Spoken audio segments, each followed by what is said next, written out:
And one of the things that I'd encountered throughout my life, really, even before I went to Hiroshima, is people constantly said, let me get rid of this for now. Pearl Harbor, Hiroshima, they balance each other out. And coming back after our 2 years, there are even people, a colleague of mine at another department of university was very interested in our trip and wanted to learn a lot about it. Said, I can't accept your perspective because my grandfather was on a troop ship and he would have died if not for, because the military projected there would be 500,000, a million casualties, so on. So I run into that all the time. So the question of why Hiroshima can be addressed in two ways. One is that given the logic of the nuclear weapons, it was going to be used. So where were they going to use it? So I can answer the question of why did the military planners choose Hiroshima? Or the other is, how did the course of human events go along that Hiroshima came to be bombed? So I want to address that, and that's going to involve the slide. Looking back at the prehistory, because so often we begin a narrative, say the Hamas invasion of Gaza. You don't talk about how we got to that point. You talk about that day forward and what's justified then by Israel. But there always is a backstory. And a lot of my thinking about foreign policy is guided by an independent journalist and scholar, Robert Wright, who wrote a book about 30 years ago called Zero-Sum Foreign Policy. And he said the problem with most perspectives on foreign policy, when you go into negotiations, you want to win.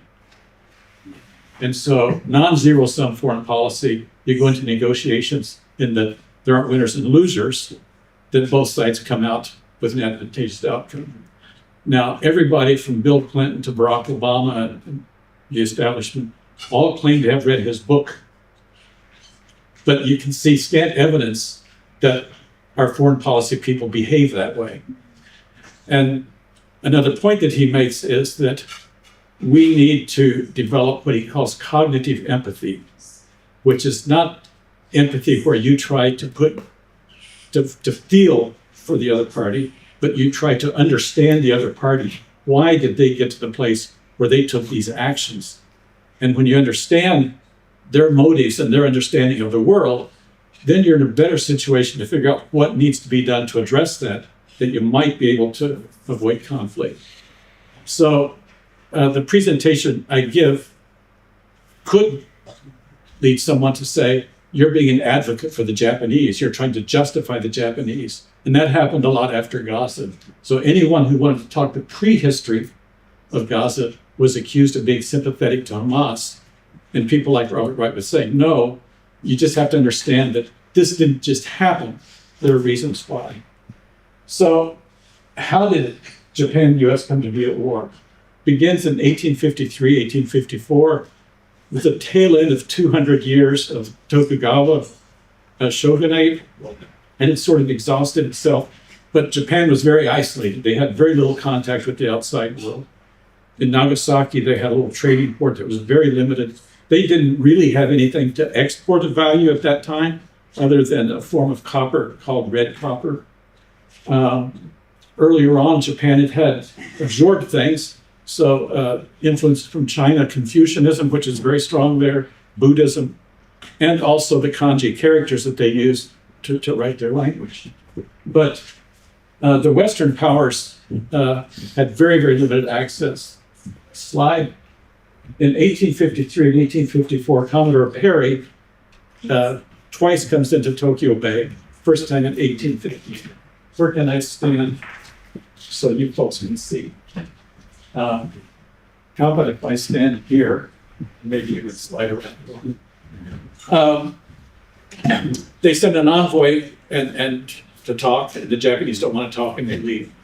And they come back the next year with 8 ships, and they line them up and do a cannonade across Tokyo Bay, like 200 cannon shots, and it stunned the Japanese. They had not seen anything with that sort of destructive capability. And then he sent a party on shore and said, "Hi, we want to be your friends." And the result of that, next slide, is that it stunned the Japanese. They realized how far behind they were the Western world in terms of technology. They did not have ocean-going vessels. They had a limited steel capability of making steel, no foundries that could produce cannons and that sort of thing. And the Tokugawa shogunate was really at the end. They were ripe for something new, and they said, we have to rapidly adopt the industrial and technological practices of the West, or we will be taken over. And by that time, they were aware of what was happening in China. So the British had already been colonizing parts of China. They'd already had the Opium Wars, where Britain went to war. For what purpose? The right to import opium into China. And sell it to the Chinese people. Think about that for a minute. So they flipped. And so over 10 years, they started opening up to the West, inviting people in. And the result of that was in 1868, what's referred to as the Meiji Restoration.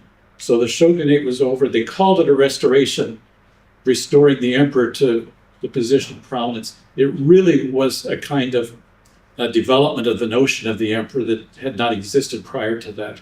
So the real power was a kind of civilian government, with the emperor really playing a role very much like the King of England at the time. You had a government, and the emperor was sort of the constant, the guarantor, or something like that. Next slide. In the adoption of Western ways, the samurai were out, Western military were in. They had no history of Western military. So what do they look like here? They look like the British military. They adopted Western education. The old education system was a kind of Confucianism, studying the analects, how you behave as a good citizen. They didn't have any of the science and biology and technology courses that were the basis of Western education. So they said the Prussians, the Germans have great education. So to this day, and you'll see this because the school groups are coming to the Peace Park every day, you'll see these groups around. The boys generally wearing, well, it's the summertime, they don't wear the tunics, but they'll be wearing white shirts and dark pants. And the girls wearing sort of the navy blouses. All across Japan, it's some variation of that. If you know the subtleties, you can tell which school. But that's what they do to this day. Next slide. And they adopted a charter oath, and they went throughout Japan, and civic leaders and so on adopted this. Even the emperor adopted this. And if you look at this, I don't want to read each point, but the liberty of assemblies, widely established, matters decided by open discussion. So it's a kind of pulling the people into decision. All classes, high and low, shall be united in vigorously carrying out the administration of the affairs of state. So there's elements of this. If you look at, say, the preamble of the Constitution of the US, it's including the people and so on. Very progressive sort of document. Now, as is the case with us, the Japanese are experts at having fine-sounding documents that tradition and inertia keeps them from implementing as fully as we might wish. And that includes the current Constitution as well. But you can see the sorts of things that they were picking up with this exposure to the West. And they were sending bright young Japanese, mostly males, into European and American universities. They were studying engineering, the sciences, and so on. They were importing people into Japan. So if you look at traditional Japanese structures, all of the important buildings were wooden. All of these castles and the temple structures were wooden. And I've asked, everybody can think of, they knew how to work stone because oftentimes the base of these large buildings was very finely worked granite. Why were they building everything out of wood? And everyone said, well, I haven't found anyone to explain. I have a theory it had to do with Buddhism, but I have no evidence for that. But to learn how to build tall structures with steel and concrete, you needed architects from Europe. So the architect who designed the building, that's the Hiroshima Dome, was Czech. And he came there, he was a university professor, he designed all sorts of important buildings. So all over Japan, there was a market for American and European engineers and scientists to come. And they quickly established Western-style universities, degree-granting universities with four-year degrees and graduate degrees. And all of this was happening very, very rapidly beginning in the 1860s. So next slide. I refer to this as a great leap forward. This is not a phrase from them, but it's a Chinese phrase. But in the course of your lifetime, a little bit more, China went from essentially having insignificant trade outside. They were not manufacturing anything. You could not go to grocery stores in the US in the 1970s and even in the early 80s, buy anything made in China. And Deng Xiaoping said, we're going to have a more market-oriented economy, we're going to trade, and from the early 1980s till today, China is a leader in technology and manufacturing and so on. So that's about the same time period that from 1868 to the 1890s, Japan, much smaller population, of course, but they put this influence on. Common civilians started wearing Western attire, along with the ceremonial attire, still Japanese attire. Rapid growth in international trade. They had small artisanal industries and what we refer to as the Zaibatsu industries. Today, Mitsubishi, Mitsui, Sumitomo were established at this time. Some of them came from old samurai families that had a lot of land, so they could get into heavy industry more quickly because they didn't have accumulations of capital and so on at that point. They didn't have a banking system. They didn't really have a road system at that time because no trains. One of the things that Commodore Perry set up is he had a model railroad that he assembled in Tokyo with steam engines, and people could take rides around, and it was not, they'd not seen anything like this, a self-propelled train that could move people around. And of course, now we all wish we had Japanese trains. The problem is that China had a population in a country that does not have a lot of the natural resources that you need for an industrial base. They have limited coal, very limited gas and oil. They don't have deposits of iron ore. None of the things that you need, you have to get them through trade. And so initially, some of this came from Korea and China, but as they were emulating what Western powers did, what did they observe? War. War, but Colonialism. Great Britain was a larger version of China. Great Britain was this island country, admittedly larger than Japan and more people, but how did they become the industrial power until overtaken by the US after the First World War? It was by bringing resources from India, Africa, all around the world to them. And so we're adopting their ways, and this is what we need to do to become an industrial power. So in order to become a colonial power, you have to have an army.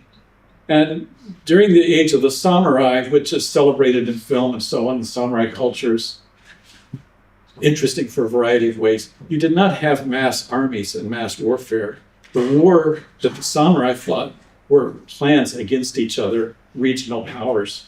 And the common peasants were sort of disengaged from that. It might be that their village got in the way of a battle and got burned out or something. But you did not have, the farm families there didn't have to worry about their sons being drafted in to engage in warfare. But if you're going to be an international power, the way the British were, and the Germans weren't as colonial-minded as the British, but the Americans, you have to have a mass army. So you have to take these sons from rural peasant families and teach them how to behave like soldiers. And one of the ways that they did that was the soldiers were all given a copy of the title of something like Bushido, the Warrior Way, or something like that. So that's where these notions And it is true that the Japanese soldiers carried a copy of that in their backpacks. But they inculcated the highest virtue is to die for the emperor and for Japan. It doesn't appeal to me. But they didn't even borrow that. They didn't even generate that from nothing. They generated that from the British. And so that was driven home to me, my wife and I. While we were in Hiroshima on our vacations, we went to Australia. And we were in these churches, and there were just plaques all over the walls from World War I, especially in World War II, in Latin. Nothing higher than to die for king and country, and then the name of someone. And it got overwhelming at times. You'd go into town, in the center, there would be some monument to the dead from World War I, and all these things. Nothing higher than to die for king and country. And we were sitting in a church in Sydney one Sunday. We went to church hoping to hear some good Anglican music. And it was good, but the sermon was boring. And I was studying these plaques on the wall, looking at, and one jumped out at me. There's nothing higher than to die for science and knowledge. So some secular, I looked up the name, thanks to Google, and it was some biologist or somebody who went out and studied things. So he was dying for science and knowledge, but everybody else was dying for the king and country. So even this notion that fed the American propaganda machine is that these people will not give up. It's been inculcated for centuries that the emperor, to die for the emperor is, and it turns out that, that really wasn't true at all. The Japanese average citizens, the mothers who lost a son, weren't that excited that their son died for the emperor. They grieved the way people do. So be careful of the propaganda you generate to educate your own people, because your enemies might adopt that and feed it back into a kind of feedback loop, which has the effect sometimes of prolonging violence. Next slide. So in pursuit of empire, the first Sino-Japanese War, China-Japanese War, 1894 to 1895, was fighting over the control of Korea and Taiwan with the Japanese government, or the Chinese government at that time, which was sort of backed by the British. The Boxer Rebellion in 1899-1901, look who they joined with, an 8-nation alliance: Germany, Japan, Russia, Britain, France, the United States, Italy, Austria-Hungary, fighting over the control of China. They were allied against indigenous Chinese troops to control China. So it's not intrinsic that Japan is going to be a rival or enemy of the US. They were allied with each other and had figured out formulas how they were going to divide up these sorts of goods. The Russo-Japanese War, Japan, with a population at that time of probably 40 or 50 million, was fighting the Russian Empire, which had the largest landmass of any country in the world, and they had troops in the millions. Of course, they were not fighting in European Russia. They were fighting along the east coast of Siberia. But they prevailed. They gained territory in Korea and the Sakhalin Peninsula, so that string of islands that comes down from eastern Siberia, heading down towards Hokkaido. And then there's several other islands just off the east coast of Hokkaido. And this is an aside. Russia and Japan have never signed a peace treaty after World War II because the disposition of those islands is still contested. They're occupied by Russia, but Japan hasn't conceded them.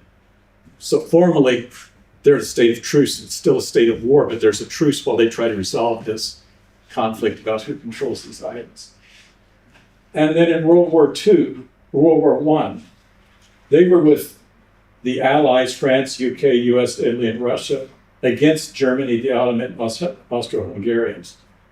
One of the things you might run into in Hiroshima, I hope you try out the pastry shops, is they have a treat they call Baumkuchen, which is German for Baum is tree. And a German POW in an area outside of Hiroshima taught them how to make this cake And so you have this batter and you have a stick and you roll it through and you put it in front of the fire and you bake a layer and it rolls. And so the whole thing gets thicker and thicker as the cake grows. So it has the trees, the rings of a tree.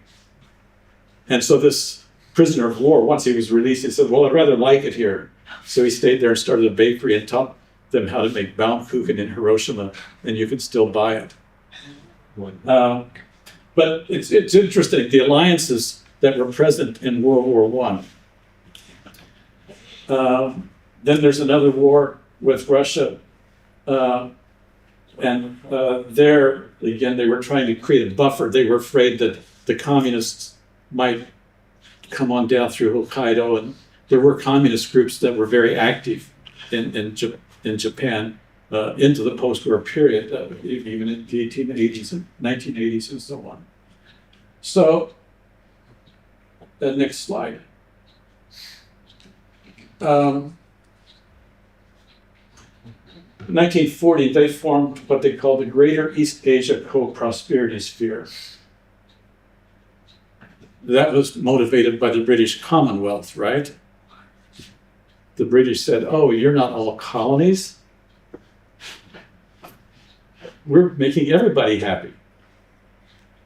I first ran into an account of this when I was a graduate student in Toronto. It had nothing to do with these issues, but my wife was raised in Japan, and so I was interested into this lecture. And it was a Japanese historian. And in the Q&A, there were other Japanese there, and they were very angry with him because they were afraid that by making this comparison with the Commonwealth, that somehow it would justify what the Japanese did. But the Japanese said, we're trying to protect Manchuria, Korea, these other possessions against the Europeans who don't understand us the way we do. And so we're going to be the benevolent government controlling these things. We're providing the leadership. So that was the way they sort of justified to themselves what they were doing.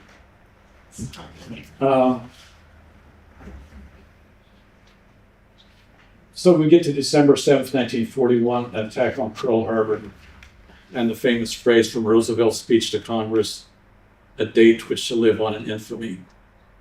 So every year, December 6th or 7th, every newspaper in America, every TV station has got stories about this, and this phrase is repeated over and over again.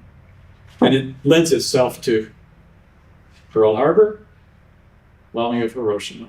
Pearl Harbor, bombing of Hiroshima. So let's look next slide at, I got these slides out of order. I discussed this, won't go into it, other than to say that there was a time before the US saw Japan as a rival, where they were actually encouraging them that you're the most civilized people, you're more like us than the Koreans and the Chinese. And we're encouraging them actually to take the economic leadership of East Asia. And even Theodore Roosevelt thought that was a good idea. So we did not necessarily see what Japan doing there as a threat to US control. So now let's go to the Pearl Harbor slide. This is some of the speech of Roosevelt to Congress. It actually wasn't that long of a speech. It was probably less than 7 or 8 minutes. And so a date which will live in infamy was suddenly and deliberately attacked by naval and air forces. The US was at peace with Japan. It will be recorded from the distance that of Hawaii from Japan that this was obviously deliberate and attacked long in advance. And then he goes on to say, and in addition, at the same time, they attacked Malaya, which was a British colony, Hong Kong, a British colony, Guam, an American occupied colony, the Philippines, occupied by the US, Wake Island, another American, and Midway Island. So think about this a little bit. Mr. Roosevelt, how did America and Britain come to control these places? Did the Philippines come and ask the U.S. to be in charge? We decided to take it in Spanish American War. We decided to take it. So he asks then for a declaration of war and says we're already at war, a declaration of war. So were the Americans really surprised?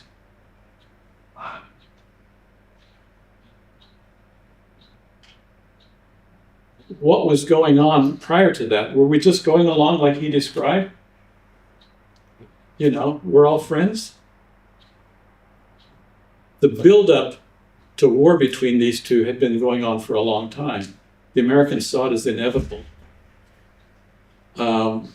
They were just getting really rolling with engaging in the war against Germany. They had joined that.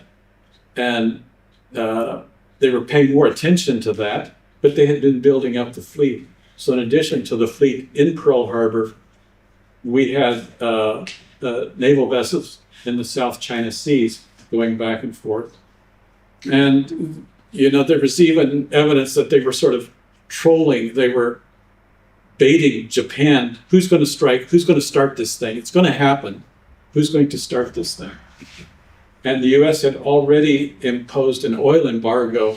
I left a slide out, but imposed an oil embargo on Japan so they could not get any petroleum from their colonies into Japan. We had ships around that, and we would take out, as we're trying to do now, the Gulf of Hormuz. We were trying to do that to all of Japan. So the American military elite, government elite, knew there was going to be a war. The question was the timing and who wanted to strike the other first. Why were those ships all in a tightly contained space in Pearl Harbor? The commanders had actually been instructed to make them safe, and they didn't do it. And so after this happened, and after the war was going, they did have an inquiry into the two commanders of the base. And they really were delinquent. They should have been sanctioned and so on. And they finally decided to not court-martial them because it would detract from the war effort. They had American public opinion behind them, and to target these two who had carelessly left them there would detract from the war effort. But let's look at the actual, this is the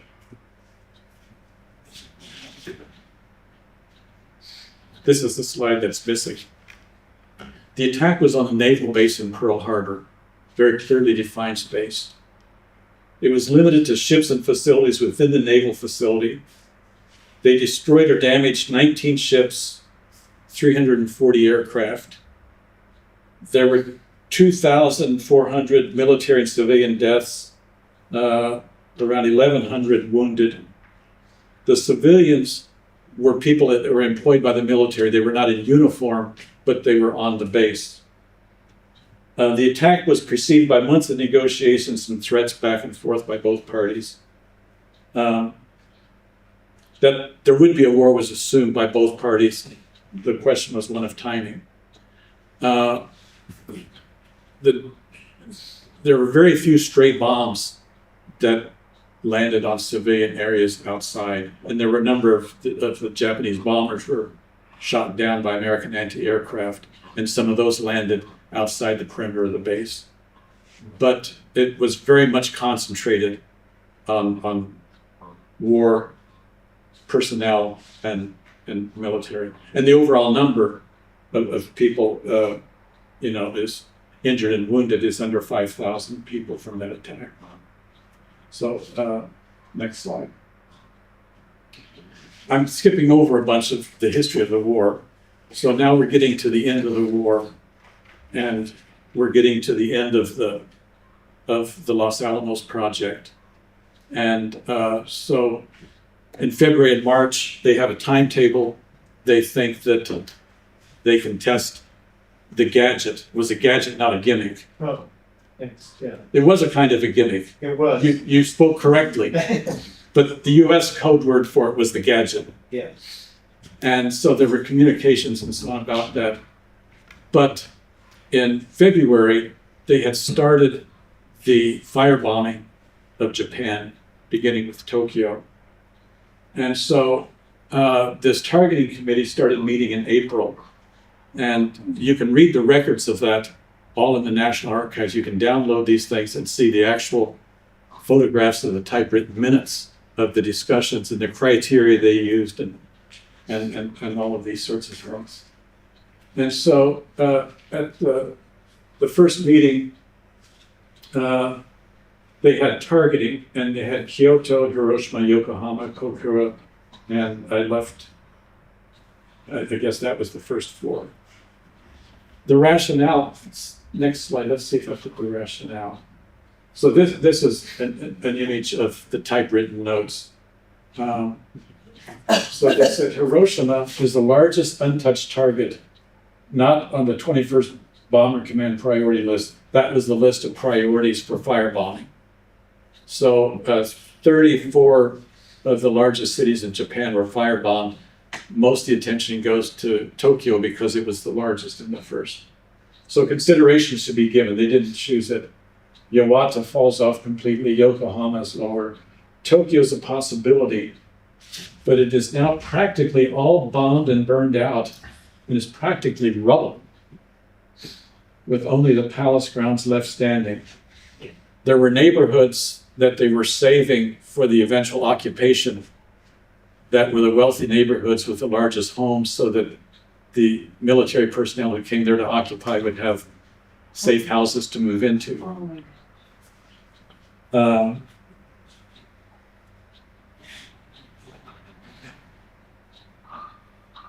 Let's go on to the next slide. Later on, when they give a rationale for Hiroshima, they say, this was an important army depot and port of embarkation in the middle of an urban industrial area. It's a good radar target. It is such a size that a large part of the city could be extensively damaged. There are adjacent hills which are likely to produce a focusing effect, which would greatly increase the blast damage. Due to the rivers, it's not a good incendiary target. Next slide. So, the U.S. military was doing daily reconnaissance flights over Hiroshima beginning in May of that year. So when you read in Hiroshima, those of you who read Hershey, he talks about at 6 o'clock on August 6th, there was an aerial flight and the alarms went off that you should go into things. But this was happening every morning at about the same time. That was the plane taking these photos. So on August 6th, everyone went back about their work, and at 8 o'clock they got another thing, and they could hear the drone of one plane. It did not sound like a fleet of bombers. So when they firebombed, I think I have a slide on this later. I'll come back to it. So this is mountainous all around here, and it faces out to the sea. So when Hiroshima began being developed, this whole area here was a tidal marsh, and it wasn't inhabitable. And to create land to build on, they formed what they call rivers, but they're actually drainage canals. And the dirt that was excavated is put up on each side. So you'll notice when you're going on strips of land like here, so this is where the Peace Park is. You come off of the bridge and you go slightly downhill till you're halfway to the next bridge, and it goes back uphill. So the soil was excavated and piled up on the side and created barriers. So oftentimes maybe 10 or 12 feet lower in the middle than it is on the edges. So all of this is reclaimed land that was done over centuries. But when you want to firebomb, you've got these rivers down below, and the fire can't easily jump the rivers. And so Hiroshima, the civil defense people in Hiroshima, assuming they were going to be firebombed, started doing home demolitions in areas to create quadrants here, fire breaks that were 100 meters wide. And the homes were mostly 1- and 2-story wooden structures. And they were using a lot of school children to do that demolition, middle school children. And you say, you're sending out 12, 13, 14-year-olds to tear down a house? It's easier than you think because the structures were post and beam, which is unstable until you fill in the areas between the post and beam. That was a bamboo lattice work like this that was packed in mud and then plastered over.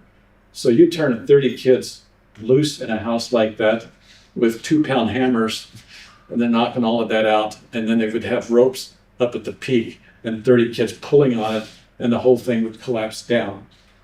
And then they would stack the lumber, the wooden stuff, out by the street, and at nighttime crews would come by and haul it away so the flammable material would not be there.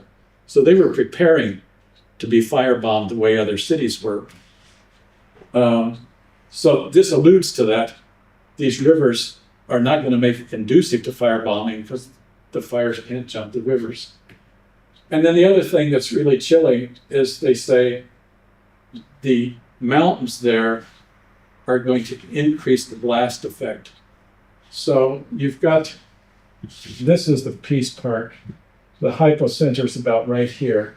So the blast is taking place about 1,800 feet above this area. And those of you who have read Hiroshima,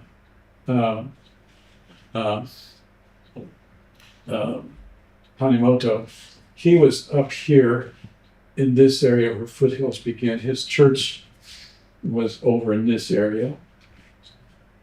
So there was the light, and he ducked down behind rocks, and then about 10 or 12 seconds later, the blast came. So that travels at the speed of sound, the light at the speed of light. And so you got that blast rolling out, and they theorized it would bounce back and increase the blast effect. And then the other reason why Hiroshima was chosen was a lot of Japanese cities are in very hilly areas, and Nagasaki was, which is why the effects of the bomb in Nagasaki were less severe than here, because you had these ridges running down to the river, and these created a kind of shadow behind the ridge. So one side of the ridge, the houses were destroyed, and the other side they were not. So they said, this is just no obstructions here to block the effect of the light, of the blast, and so on. So that answers the one question, is if Hiroshima is going to happen somewhere, if they're going to use it, why here? It's because this was the perfect place, and it had been untouched. So you could actually measure, if you did it in a place that had been previously bombed, you couldn't measure which of the effects were from conventional bombs and which were from the nuclear bomb. So this is the aerial view of Hiroshima. Next slide. And this is another one of the reconnaissance photos. And here they have put a dot, which is their target. Go back to the previous photo. So the reason the actual location, the target, is this what they call the T-bridge. So you've got a streetcar street running here, and then from the tip of this island, there was a bridge out here that forms a T.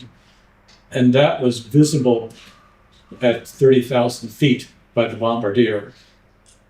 So that was the target. At the time of the bombing, it was not a major military center. It had been in previous wars, so the early Japanese wars, they had trains as far as Hiroshima, and they would have troop carriers go there, and they would get on ships and so on. At the time of this, there was an important naval base at Kure City, which is 20 miles south of here. A large manufacturing and place where they restored, and Iwakuni 30 miles to the west, which is still very active. Iwakuni now is the largest and the only U.S. military base in Japan, is on the other side. So these places were getting bombed, but Hiroshima was not getting bombed. There was a Mitsubishi factory out in here. There were parade grounds up in here, but they weren't being used because children were gardening there. They were raising potatoes and other things there. So this was not at that time a significant military target. Its significance was the geographical terrain, which would let them measure the effect of the bomb. Okay, next.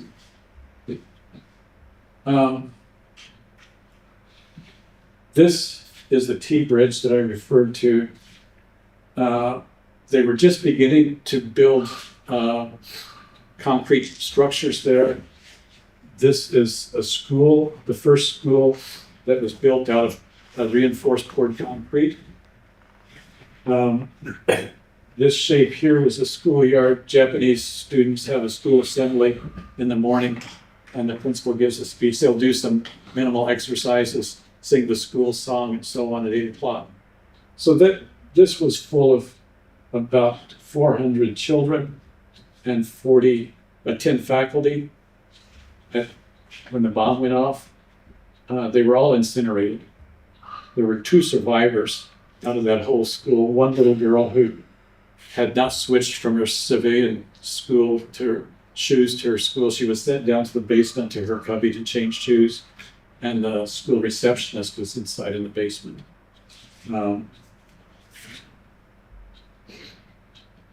That school is not standing. You're going to visit the museum at that school as part of your trip.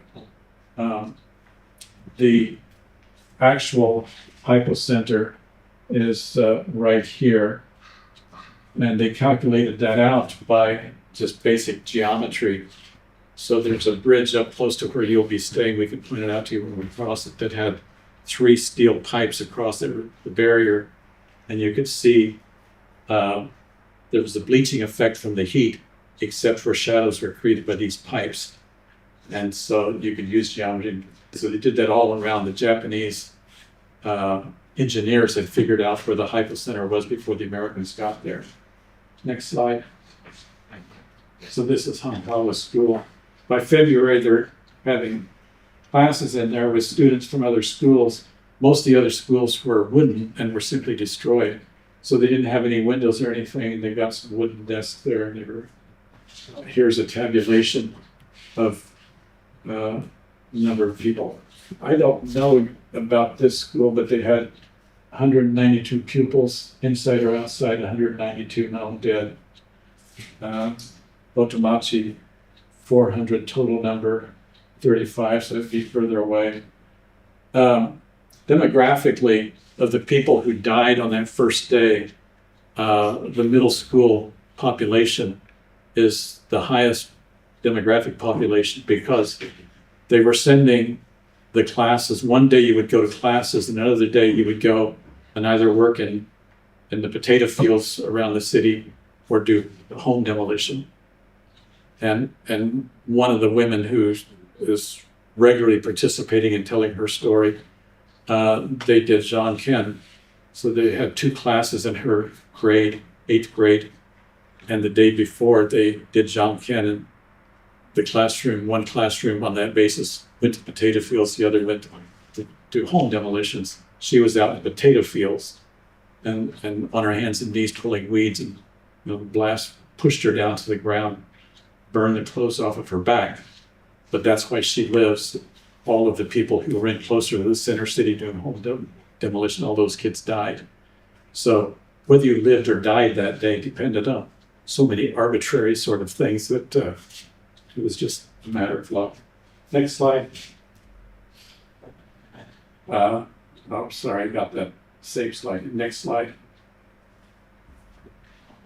So let's think about what the nuclear bombs brought to the war. So in Tokyo, the first night that they did full scale, they had done some trial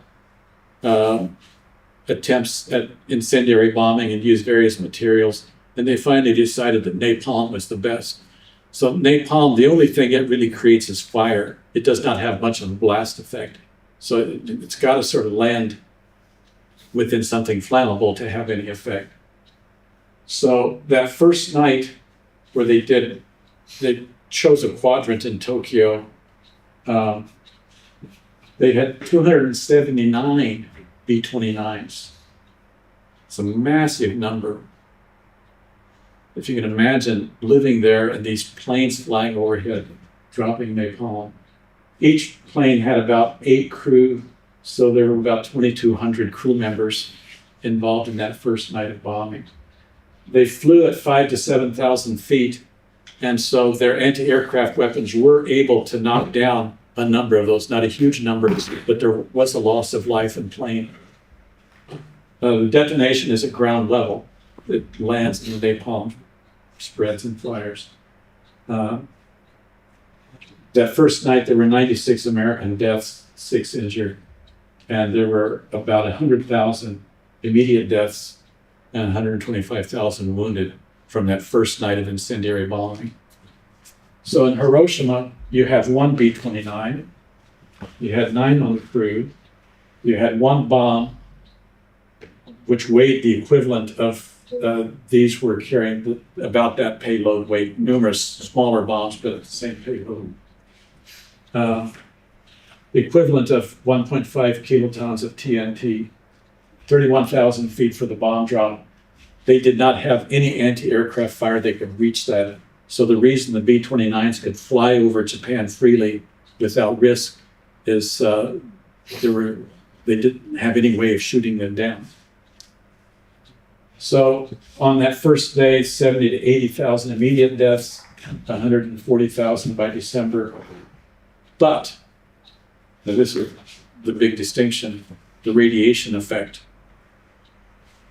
So if you didn't die by December, it didn't mean that you were safe. For the conventional bombing, if you didn't die the first day and you survived probably several weeks with some sort of even serious wounds, you probably were not going to die. And you were not going to develop cancers and these sorts of things later in life. So the radiation, when we talk about A-bomb survivors in Hiroshima, the number of people who qualified to be considered victims of the A-bomb or to be survivors, hibakusha, are sort of 3 groups. If you were underneath that radius, the underground zero, certain radius there on that day, you were an A-bomb survivor. Most of the immediate deaths, all of them were from fire or collapsing buildings. The same thing that would be from conventional weaponry. If you didn't die then, by December, people were dying from radiation illness. They started dying about 2 or 3 weeks later. But there was a whole category of people who did not know about radiation. So you had first responders coming in. They actually had a pretty sophisticated civil defense. So the suburban communities around all had allotments. If Hiroshima got bombed, these villages had to supply so many onigiri, rice balls, and so many swabs and so on. They had all set up to bring stuff in.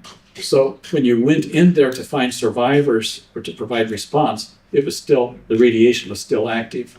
So if you were within the bomb zone, within, and I don't recall if it was 3 weeks or 4 weeks, you were considered to have been exposed to radiation and be a victim. And then the third category is that the cloud went up and it drifted across mountain ranges and then came down as the black rain. So the doctors there immediately had no idea of what radiation was. They couldn't figure out. Then when people started getting sick with this, across the mountain range who had not had any heat or any blast effect, they started making the correlation. And they were speculating about what sort of poison, was there some sort of poison gas or something in there? And then later on they find out it's radiation. So, next slide. This is a landscape of Hiroshima after the bombing. This is a quadrant in Tokyo. This is flat devastation as far as the eye can see. If you weren't a skilled observer and didn't know what landmarks to look at, if I were to show you a clear photo of this, then you could just see all the devastation. It must have been a nuclear bomb. What else could do it? So you can't achieve the same physical destruction with incendiary bombs as you can with a nuclear bomb. But in many ways, there's a greater risk to the machinery, to your personnel, all of these sorts of things. 279 planes, all of this. Or here, what you're placing at risk is one plane, which is impervious to being shot down, a crew of 9 who aren't exposed to radiation, they fly back. And so this is a crucial link in the evolution of modern warfare, because what we have been doing, and we're now getting to the use of drones, we more and more want to insulate our soldiers from a risk of harm. And it grates on me every time an American president starts another thing, we're sending our people in. He says, my number one priority is the preservation of our soldiers' lives. In traditional warfare, there were rules of war. The warriors knew what they were signing up for, and you had a duty to protect civilians. Now, they were justifying in Afghanistan shooting up wedding parties of 30 people because there was one alleged somebody that they called a combatant in that group. And it was done by drones that were being flown by people in Idaho in a bunker. So this is a very important step in the evolution of warfare, where the combatants are removed from danger and the civilians are put in place of danger. Next slide. The Atomic Bomb Casualty Commission, the Radiation Effects Research Foundation, this is the place you'll be visiting. Very controversial in Hiroshima. So in 1946, the U.S. Atomic Energy Commission set up this research facility, staffed it with American scientists to study the effects of radiation. It has to be said that the Americans they knew about radiation. They didn't know a great deal about it. So this was a good opportunity to start learning about radiation. And you saw in the earlier films that they were exposing even American military Navy people to radiation and not telling them about the risk, even though they knew it. So they set up this facility in Quonset, which are still up there. You'll see the facility they have. And participation in this was frequently coerced. So Earl Reynolds, and you'll learn more about Earl Reynolds and going there and the Phoenix and Hiroshima. He was an anthropologist that was contracted. He taught at Antioch College and was a child development specialist.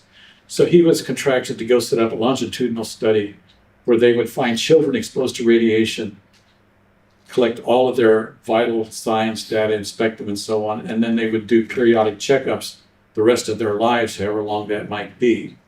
So they started this in 1946, and for children, the leukemia would show up 7 or 8 years later. So Sadako, of the paper cranes, her leukemia showed up, I think, in 1952. So that's 6 or 7 years later. There are photos that you might see there. The Americans don't like to have them shown, but I've seen photos of a 12-year-old girl standing on a stool at this height with only her panties on, and 3 white American males in lab coats and clipboards examining her body, studying her, taking notes, and so on. And you might meet women who were subjected to that, and it was coerced and not at all voluntary. When they first announced this was coming, the medical people in Hiroshima said, good, we're finally going to get some answers on how to treat this. Then they found out that treatment was not what they were interested in. They were interested in how to design future evolutions of the bomb to make them more toxic and dangerous.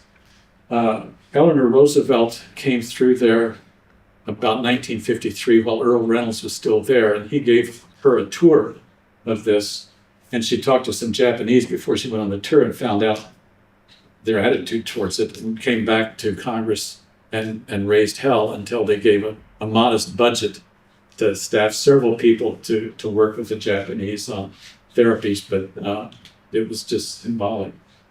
And then eventually, as America's role in Vietnam became more and more controversial in Japan, Japan was sort of people flying in and out. It was the halfway point to move troops in and out of Japan, Vietnam. And they renamed it the Radiation Effects Research Foundation. It still exists. You'll do a tour of it. Ask them the hard questions. Who was it that ask them the hard questions? Okay, next slide. So the question is, the answer you get, there's Pearl Harbor, Hiroshima, stay the same. And it ended the war and saved a huge number of lives. So on utilitarian grounds, you can justify if we sacrifice several 100,000 people and we save 1 million, that's a good thing. This is an argument I used to teach undergraduate philosophy. I remember this when I was a freshman myself. Post hoc ergo propter hoc. After this, because of this. So, if you wear garlic around your neck and the demons don't come in, see, it works. It's not a question for the demons are out there, or, you did this, therefore. So the argument is the surrender was after the bomb. It must have been because of the bomb. The bomb was so horrific, it just scared the Japanese government and the Japanese people and so on. So that's one reason that justifies it. Or was it because did the war end on August 15th? Because the US controlled the air over Japan, the seas around Japan, they were cut off from energy, they were cut off from food, they couldn't trade with their colonies, they were on their last legs. They didn't have enough adult males to staff the industries. They didn't have iron or energy for their industries. So did they surrender because the war was over? Or was it because the Air Force was decimated, the naval fleet was decimated, and they just couldn't keep on fighting? And one of the things that's striking in the most sophisticated battleship, the largest battleship available during World War II in any nation, was the Yamato, and it was built in Iwakuni. And it had the latest technology, the biggest guns, the best radar, and so on. It was the pride of the fleet. And at the Battle of Okinawa, they sent the ship down there with enough fuel just to get there and not return. And they ran it aground offshore and used it as a stationary platform to try to shell the American troops and prolong that. So if you're sacrificing the best naval ship you have, you know that the war is over. They're not. Or were they trying to surrender before the bomb and they were not allowed to do so? Next slide. I addressed that in several ways, but while I was there, I read a book by a committee of 5 Japanese historians, which went into detail from November of 44 through the surrender. And so there were a variety of attempts that were sort of incoherent. They didn't work, so there were private citizens who were working with trying to make contact. And the Japanese government had sent instructions to the ambassador in Moscow to have the Soviets be the good offices to negotiate with the US about a surrender. And the Soviets at that time were neutral with respect to Japan. They had a mutual non-aggression treaty. So they were not combatants there. And can you be the go-between? And the ambassador kept getting the runaround and so on. And in Tokyo, the war cabinet would meet with the emperor present, but the emperor was not driving. He was not the strategy. He would hear their reports. So they had the civilian government and the military leadership and so on. And so nothing really was happening. But as it was revealed later on, the Soviets weren't that interested in ending the war, because once the Soviets were done with Germany, then they could focus on the East, and they were wanting to move into Manchuria and move into Sakhalin and these sorts of things. So the Soviets actually gave notice that they were withdrawing from the non-aggression treaty as of August 1st. And on August 6th, they moved into Manchuria and started moving against Japanese troops in various fronts. So the minutes of those meetings indicate that the reports from Hiroshima came in. It was actually schoolgirls actually running communications from a bunker on the palace grounds that sent the first message telegraph message to Tokyo that the city's been destroyed. But it was very confusing. No one knew much about it. There were several physicists in Japan who did a little bit of exploratory work, theoretical work on the possibility of such a bomb, but they did not have the resources. They didn't have the intellectual resources. If you know how many elite physicists from the US and Europe were working on the Manhattan Project, Japan did not have any research going on there. And so they knew something big had happened, but they were looking out of their bunker at Tokyo. Oh, so they killed 100,000 people. Well, that's happening everywhere. So this idea that we nurture, that this was so dramatic, they said if we don't stop now, they're going to destroy all of Japan. They had already destroyed the 30 largest cities. They didn't have targets left. But what excited them was when they got a message that the Soviet Union had invaded Manchuria and was moving on to Sakhalin. And the emperor said, you know, it's over. And so then they started making moves. So this is contested. Historians disagree on why they ended the war. It's still very, very popular to say the bomb ended the war. But if you look at the sequence, they were trying to end the war. Initially, they were hoping to retain some of their possessions abroad, saying, you know, we'll give up all of this other stuff, but let us have at least this. Then they gave that up and they said, let us retain the emperor system as the head of state, not the head of government. And Truman had said, this absolute surrender without qualifications. But what did the surrender document that they signed in Tokyo Bay on September 15th say? They have the emperor system. So the Japanese had offered, were willing to simply give up without reservation except for the emperor system. So next slide.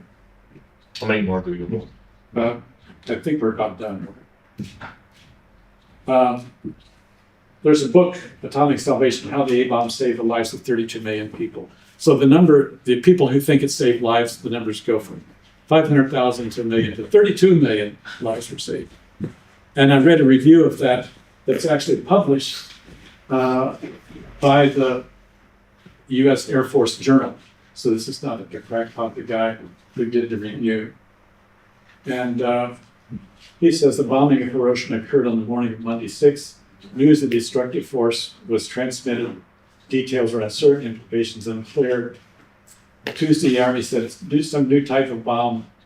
Wednesday morning, the Japanese were officially notified the Soviet Union would enter the war against them the next day. The emperor told the foreign minister that the war was to be ended without delay. So that's the strongest sort of evidence that, so next slide. So why did Hiroshima have to happen?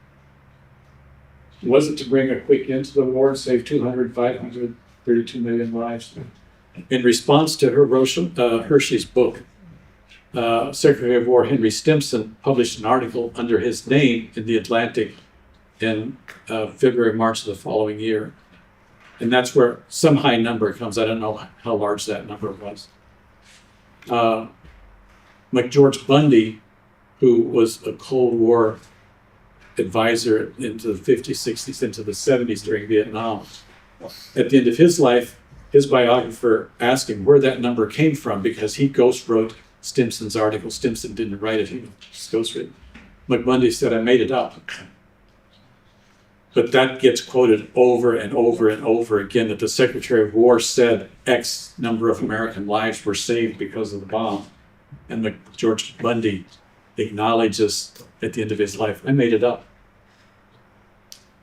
But most Americans don't believe that. no documentary evidence. So was it in the war? Was it a test beginning?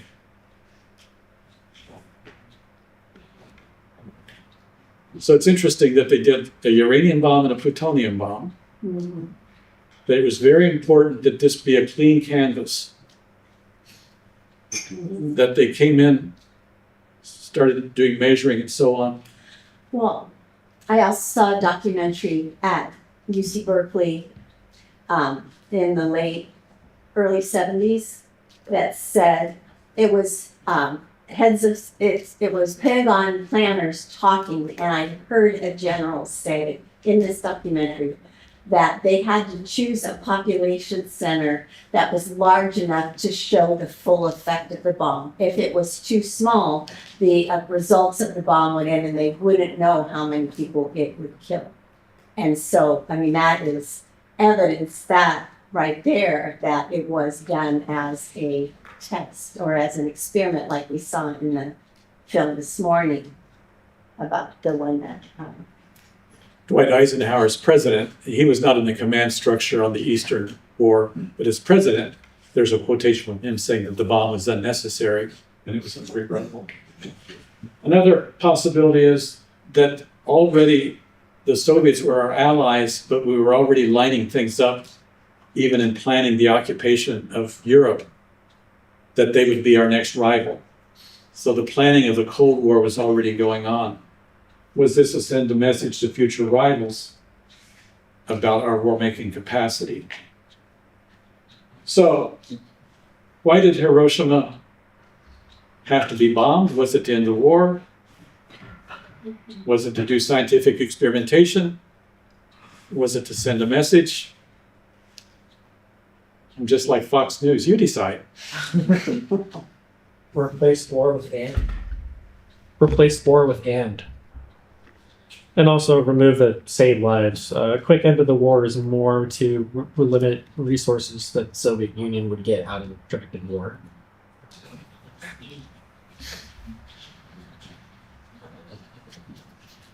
So, I want to say that if you read conventional accounts by policy people and historians, the answer still tends to be it ended the war. But I hope that you understand that it was not inevitable that we would be at war with Japan. We were their allies in various ways. We flattered them by telling them, you should colonize your neighbors because your civilization is more advanced and you have a better hope of turning these neighbors into productive people. I mean, some of the comments you read are so racist that you can't believe that the Americans refer to China's ancient civilization, which, that they would refer to them as inferior civilization.